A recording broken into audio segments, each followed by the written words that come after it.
పాలస్తీనా Israel మధ్య కాల్పుల విరమణ ఒప్పందాన్ని భారత్ ప్రతిపాదించింది. దాడులు ఆగితేనే శాంతి నెలకొంటుందని భారత్ అభిప్రాయపడింది. దాడుల పేరుతో జరుపుతున్న నరమేధానికి ఇప్పటికైనా తెరదించాలని భారత్ డిమాండ్ చేసింది. అలాగే గాజాలో వేలాది మందికి ఆహారం అందించడానికి ఐక్యరాజ్య సమితి చొరవ చూపాలని భారత్ కోరింది. గాజా పరిస్థితులపై ఐక్యరాజ్య సమితిలో భారత్ గళమెత్తింది.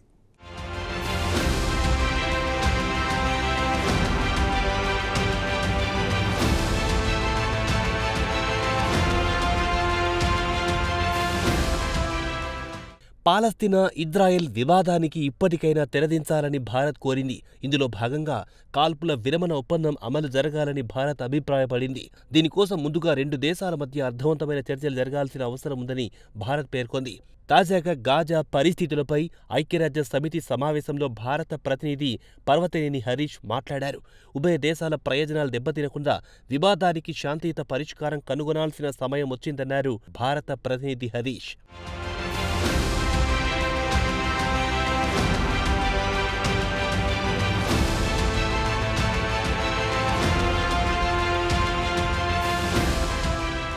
ఈ సందర్భంగా గాజాలో నెలకొన్న హృదయ విదారకర పరిస్థితులను కళ్లకట్టినట్టుగా భారత ప్రతినిధి హరీష్ వివరించారు. గాజా ప్రాంత వాసులు తినడానికి తిండి లేక పిట్టల్లా రాలిపోతున్నారని ఆయన వెల్లడించారు.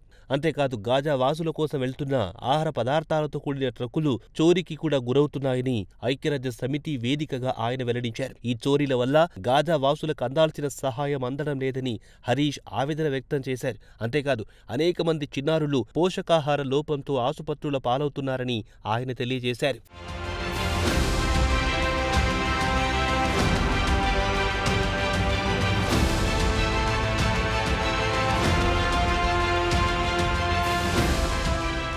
పాలస్తీనా ఇజ్రాయెల్ మధ్య శాంతియుత వాతావరణం నెలకొనాలన్నదే భారత అభిమతమని హరీష్ పేర్కొన్నారు.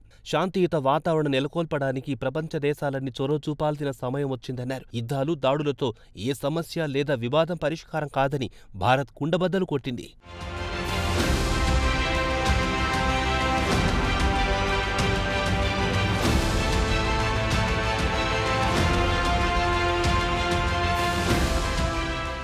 కాగా బందీల విడుదల సజావుగా జరగకపోవడంతో పాలస్తీనా ఇజ్రాయెల్ వివాదం పరిష్కారం కావడం లేదని భారత్ అభిప్రాయపడింది. అయితే కొన్ని నెలల కిందట పాలస్తీనా ఇజ్రాయెల్ మధ్య బందీల విడుదలకు సంబంధించి ఓ ఒప్పందం కుదిరింది. అయితే విడతల వారీగా బందీలను విడుదల చేయాలని రెండు దేశాలు ఒప్పందం చేసుకున్నాయి. అయితే తొలి విడతలో బందీల విడుదల తర్వాత సమస్యలొచ్చాయి. దీనికి కారణం మీరంతే కాదు మీరేనని ఒకరిపై మరొకరు పరస్పర ఆరోపణలు చేసుకున్నాయి. దీంతో బందీల విడుదల ప్రక్రియ అటకెక్కింది. కాగా ఇజ్రాయెల్కు చెందిన అనేక మందిని బందీలుగా హమాస్ ఉగ్రవాద సంస్థ తన దగ్గర పెట్టుకుంది.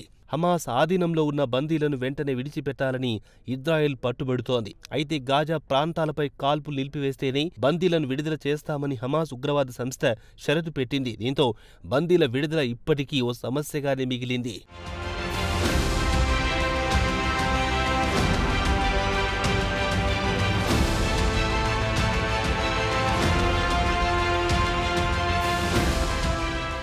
కాగా 21 నెలల కిందట పాలస్తీనా ఇజ్రాయెల్ మధ్య దాడులు ప్రారంభమయ్యాయి. కొంతకాలం తర్వాత పాలస్తీనా తరపున హమాస్ సంస్థ రంగంలో దిగింది. అయితే హమాస్ సంస్థ ఎంట్రీ తర్వాత దాడుల తీవ్రత పెరిగింది. ఇజ్రాయెల్ దాడుల ఫలితంగా ఇప్పటివరకు చనిపోయిన వారి సంఖ్య 60,000 దాటింది. కాగా మృతుల్లో సగం మంది చిన్నారులు, మహిళలే ఉండడం గమనార్హం. అలాగే దాడుల కారణంగా దాదాపు 2 లక్షల మంది గాయపడ్డారు. వీరిలో తీవ్రంగా గాయపడ్డ వారు ఇప్పటికీ ఆసుపత్రులలో చికిత్స తీసుకుంటున్నారు.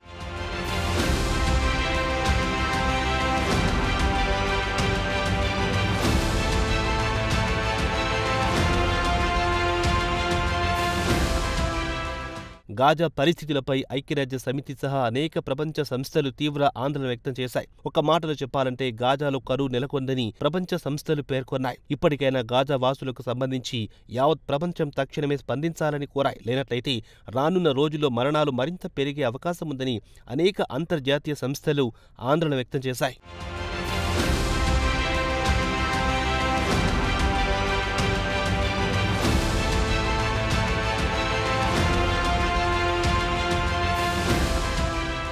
ఇదిలా ఉంటే గాజాలో ఇజ్రాయెల్ దాడులకు ఎన్కాడ్ పడి తీరాలని ఇటీవల 25 దేశాలు డిమాండ్ చేశాయి. ఇజ్రాయెల్ రక్తపు టేరులకు తెరదించాలని కోరాయి. అలాగే అంతర్జాతీయ చట్టాలను ఇజ్రాయెల్ గౌరవించాలని ఈ దేశాలు డిమాండ్ చేశాయి. అంతేకాదు ఆహార పదార్థాల కోసం క్యూలైన్లో నిలబడి ఉన్న అమాయక ప్రజలపై ఇజ్రాయెల్ బలగాలు విచక్షణ రహితంగా కాల్పులు జరుపుతున్నాయని ఈ దేశాలు తీవ్రమైన ఆరోపణలు చేశాయి. అంతేకాదు గాజా విషయంలో అంతర్జాతీయ చట్టాలకు ఇజ్రాయెల్ తూట్లు పొడుస్తుందని ఈ దేశాలు ఘాటు ఆరోపణలు చేశాయి. ఈ మేరకు 25 దేశాలు ఒక సంయుక్త ప్రకటన విడుదల చేశాయి. వీటిలో Britain, France, Australia, Canada, Japan సహా